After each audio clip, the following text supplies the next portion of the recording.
Hi, my name's Kirsty Page, and in this recording, I want to talk to you all about turn taking. As a speech and language therapist, or as an ex-speech and language therapist, I used to talk to parents, teachers, and practitioners about turn taking all the time as I gave advice about certain children, particularly those with communication issues, language delay, and language disorder. But I want to talk today about how we can support those very same children within settings and schools, but also how we can think of turn taking as a skill that all of our young children need. Now, in newsletter 3 about progression for all, I talk about turn taking as an easy win. And by that, I just mean a few things really. I mean that it's such a fundamental foundation skill. It's something that all of our children need, but it's something that lots of our children also find tricky, that working on it is something that can benefit all of our children and particularly benefit lots of our children with skill gaps. The other reason it's an easy win is because we do it already and our team are already used to working on it. So to increase the emphasis on turn taking and maybe become a little bit more systematic, have a little bit more of an idea about progression, a step up and a step down, around turn taking, and maybe utilising resources that we didn't normally utilise for turn taking is not too much of a step too far. And it's really important that I upskill my team, but we take things on and make changes gradually but systematically and thoroughly. And turn taking is a really good one to begin with. Now, in my opinion, you don't need any specific resources to work on turn taking. You will have everything you need. If you are working with slightly older children, you might want to introduce a few more resources because you might not have enough in your environment. And it might be that if you have children with really significant needs, you need to backtrack to some high interest cause and effect, otherwise quietly known as toddler toys, to bring in the opportunities at the level that children need. Right, for those of you with Launchpad, turn taking is actually located in the pragmatic area of Launchpad because it's highly relevant to communication, opening up children to other people, underpinning future conversations, and also it's an essential building block of personal, social, and emotional development. But as well as helping all of those things, we also know that if we work on turn taking and have a systematic approach, we can also help a lot of language skills. It's also great for children who need support with auditory attention. It's really good for building receptive language and engaging children so that their skills that will underpin language processing get better. So again, another reason why you would call this an easy win skill. So certainly if I was leading in a 2-year-old provision or a 3 to 4-year-old provision, and often beyond, depending on the needs of my children, I would want turn taking to be at the core of my practice, understanding that some children would need to work on it at simpler levels, some children will be ready for moving on, and that as I begin to work with slightly older children, so in reception into Key Stage 1, turn taking might still be something that I need to work on with certain children who are at earlier levels of success. So on Launchpad, we talk about how turn taking incrementally develops, that children go from being able to take turns one-to-one with an adult, which we would expect very young toddlers, even sort of slightly older babies to be able to do. But again, we see that emerge later for some children. And then to be able to take turns with a very simple resource in a small group, and then that turn taking would morph into more collaborative play, what we know as sharing, and also conversations. So how do we embed turn taking at the core of our practice? Well, as I've already mentioned, we have everything we need, but what I think is really useful as a team is to do what I would call a turn taking audit. What resources have I got that lend themselves really well to a my turn, your turn, my turn, your turn routine? And for other children, I could use those very same resources, but have 2, 3, 4 children. in the mix, and we could take turns as a small group. Of course, I can lift those resources and use them when I take a small group of children on the carpet, so that we might be sitting in a circle and we're using a very simple resource that's maybe a high interest resource that's very moorish, that it might be a click clack track car where you roll a car down the ramp and then we pass it round the circle and we take it in turns to roll the car down.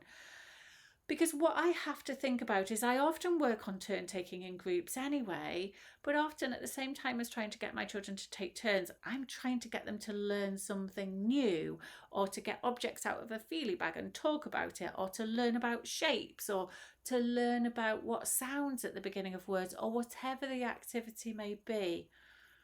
All I am saying is there is a point where actually coaching, facilitating, and teaching turn taking as a skill in its own right is really important. And to do that, I want those simpler resources which the children really love, they're high interest, and even if they want to opt out of the activity, there's something about those resources that want to keep them engaged. Because for now, the learning and what we're trying to build is the skill of following my lead, following an adult, focusing, paying attention, but also taking turns. So there is a role for that. And then as those skills become established, we can begin to carry out more complex activities and expect the child to cope with more complex tasks at the same time as taking turns. But what I can't do for some children is teach taking turns at the same time as I'm trying to teach something else. But anyway, what I really want to do to embed interventions is not just think about turn taking as something I facilitate with adult-led groups and on the carpet. I want to lift turn taking off the carpet and taking it into the learning environment. And the best thing I can do is go back to that turn taking audit. What have I got in my water area, for example? What have we got in the home corner? Oh, with the vehicles, we've got the cars in the garage, and we can take it in turns to roll the car down the ramp in the garage. With the water, we've got a water wheel, and we can take it in turns to pour water and watch the water wheel spin round. With the wooden blocks, we've got big wooden blocks, and we can take it in turns to build a tower, either on a one-to-one or in a small collaborative group. And the first thing that I need to do with my team is to identify where those turn-taking opportunities are. Then we can make the most of them. We can bring turn-taking to the forefront of our minds, and we can begin to think about who needs to work on turn-taking at a really simple level and who's ready to have that skill built. And then all the time as we work on this, we're monitoring whether children need to be moved on to the next level or whether we need to take them back. And where some children have got that skill established, so that we can shift our focus then to efforts of higher level skills. But so much is built on turn taking that we have to prioritise it, and often we assume this skill is in place, and for many children it isn't. Now, if I have a child who has limited access to the areas in my provision, and they tend to like to go to one or two places in particular, of course I want to coach their play and help them learn to access a wider range of my provision, and we'll talk about that in another video.